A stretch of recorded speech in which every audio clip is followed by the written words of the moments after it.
Okay, so here we are at the CBR, the final race of the series. It's an 8-race series, accumulating points through the whole thing. Um, but this is also the Southern California State Championship, and so it's two categories racing together right now. It's the 50 plus, or the 50 to 54, and the 45 to 49. And so having the two groups racing together, it created a really interesting dynamic.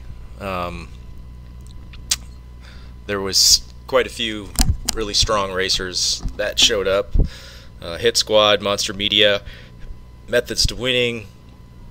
My team is Jail Velo, Factory Racing, Stage 2, it's the Orange and Black. There was a few Lone Rangers that from the Schnur team. There's Derek Johnson right in front of me. He's kind of a freelancer, no teammates. Not sure why he doesn't have teammates here. They've got a pretty strong team. I thought they would come and help support him, but I guess not. There's Dennis King from the Central Coast. That's my teammate there, Joe. So Bart Clifford is to my left, to my right there against the curb in the black and yellow. He's one of our faster sprinters.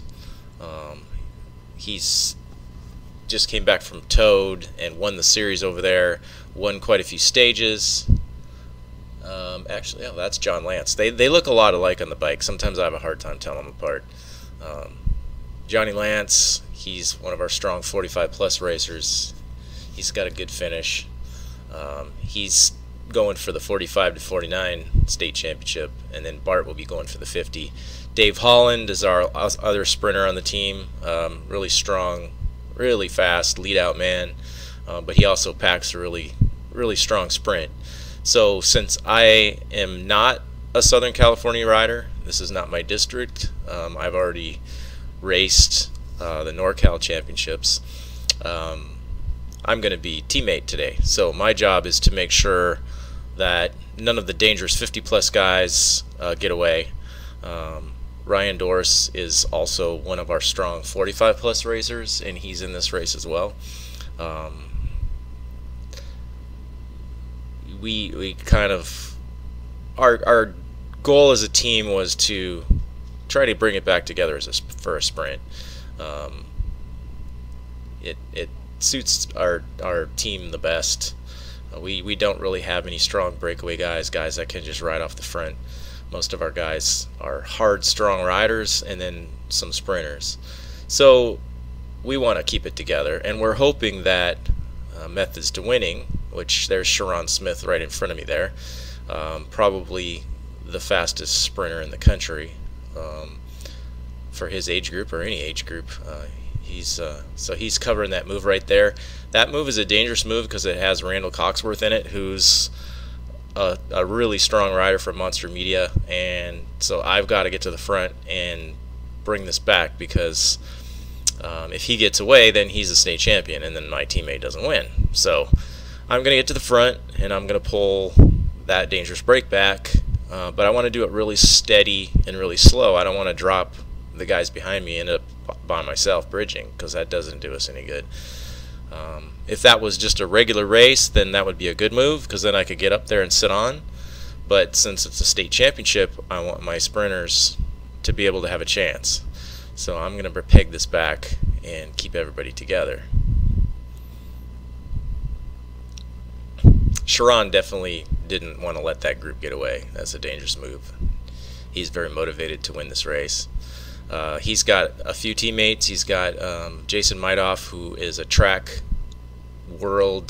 he's a track points world champion on the track, on the points race. Super fast racer. He's a good breakaway threat. Not really sprinter, but he's got a good punch and out of a breakaway. So definitely not a guy you want to let go. So it looks like everybody's going to kind of peg this back. It was a very aggressive race. Nothing was really getting away. A small group did get away at the very end. Two guys rolled off, a guy from Monster Media, Thomas, and Jason Midoff from Methods to Winning, which helps Sharon because then he doesn't have to do any work. And problem is there was a Monster Media guy with him, so Monster Media wasn't going to chase to bring it back. So that essentially takes Sharon out of the picture, and that's pretty much what happened. There's my teammate Ryan Doris. He's our 45 plus sprinter. I'm just kind of trying to stay near the front. If I need to react to any moves, bring any brakes back, I can easily just move right to the front and do that. But I'm trying to save my legs because I know that my actual role in this race is to go as hard as I can from turns 3 to turn 4, which is an uphill. When we get to that part of this lap, I'll show you. But this was between turn 1 and turn 2. It's a slight downhill, and then we kind of go into a flat. We turn left and hit a flat section, which is a tailwind, which ends up being really fast. There's quite a few times we had hit 35 plus on this straightaway. And so I just want to stay fairly close to the front to react any moves and be able to get to the front if I need to. I'm hoping that Bart and David kind of start to form up behind me because we're getting into the last few laps here. I think there's like 3 or 4 laps to go because it's getting down to the nitty-gritty here. So I just want to stay as close to the front as I can, but not be on the front because I want to save my legs. So here's turn 3, and it goes up a little kicker. I want to say it's like 2 or 3%. It's not super steep, but after doing it 25 times, it definitely wears on you. And on Bell Lap, when you're sprinting up it, you definitely feel it. The pace stayed pretty high up this stretch most of the race. I would usually just drop down a gear and spin and save the legs. On Bell Lap, of course, you're sprinting full gas up this hill. And then we make this left turn right here, which levels off right here. And it's a really fast, wide turn. You can take it full speed, pedal through the turn if you need to. And then it's a slight downhill to the finish, which is about 150 meters from the line, from the corner. And that's the finish line right there. It looked to be, it just felt to me like it was going to be a pack sprint, the way how aggressive everybody was riding, how fast the pace was. I didn't know that the 2 guys had slipped off. I didn't think they were really that far in front of us for most of the time. That's what I get for being a little bit too far back, so I need to move up here.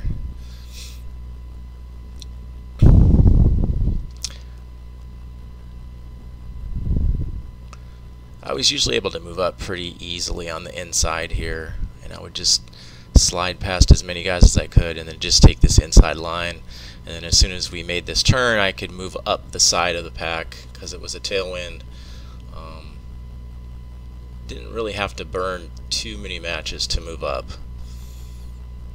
And see how everybody kind of spreads out all over the place here, so it gives you plenty of room to move up. And I would usually pass quite a few people on this stretch and just move right back towards the front.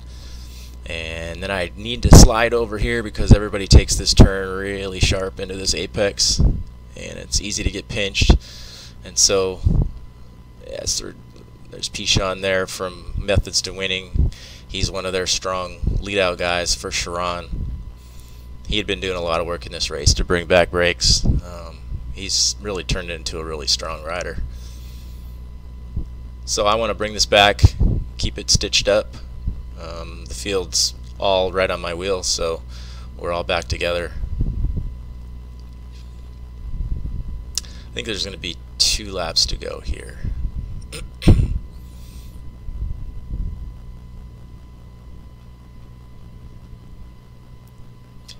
And everybody's back together again.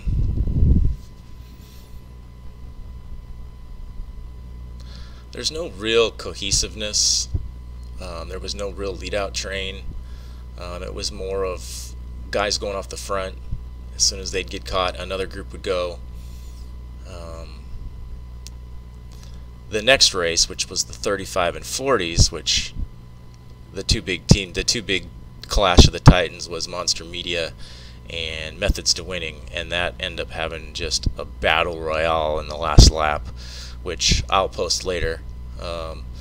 This one, there was really no lead out trains. It was just a bunch of strong guys just all fighting to get to the front, which kind of sucked. So I prefer it to be fast and strung out, and then I could have my guys on my wheel, and then I could just take them up the hill full gas. You know, I could just sprint up the hill and just drop them off before the corner, and then Bart's sprinting really well right now, so he had a really good chance to win. His biggest rivals in this race are probably Randall Coxworth from Monster Media. He's a 50 plus. Tommy Robles, Tony Rago. No, Tony Rago's 45 plus. I guess Tommy and Randall were his two biggest threats. That's the ones that we were really worried about. There's Dave Casel. They're all the strong guys are starting to move up to the front now. There's Joel Robertson, my teammate. He's riding really strong right now. He's a really good teammate. Can really do a good turn of speed on the last lap.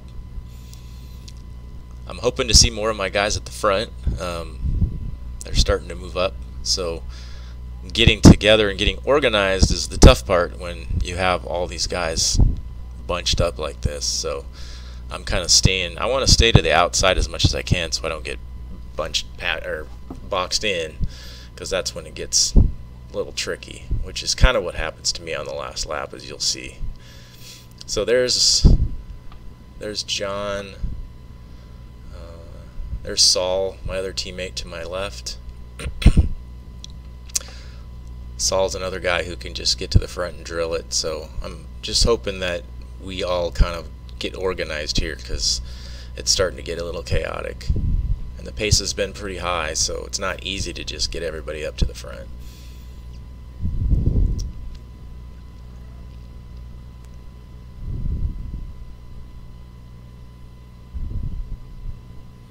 Okay, there's David Holland. He's one of our strong sprinters, so I want he and Bart to be behind me on the last lap so that they can launch up past me up the hill. That's our ultimate goal. And you'll see coming up where I make a huge mistake, because the two guys are just off the front in front of us. They're just kind of dangling there. Jason Meidoff and Bill Thomas. I think that's his name. His last name is Thomas for sure. He's a really strong time trialist. He's a state champion time trialer. So going up this hill with 2 laps to go, or going into Bell Lap here, this is where the moves are made. So everybody's going to start dive bombing the inside here.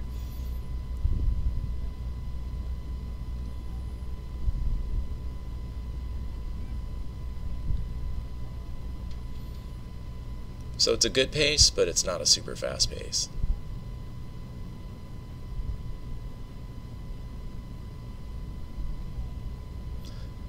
There's Espen from Hit Squad. He's one of their really strong cat 40. Actually, he's 50 plus.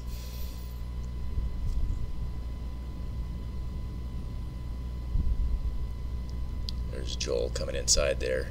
But it's fine. He's going to keep the pace high. So those two are still just dangling off the front, and nobody's really bringing them back.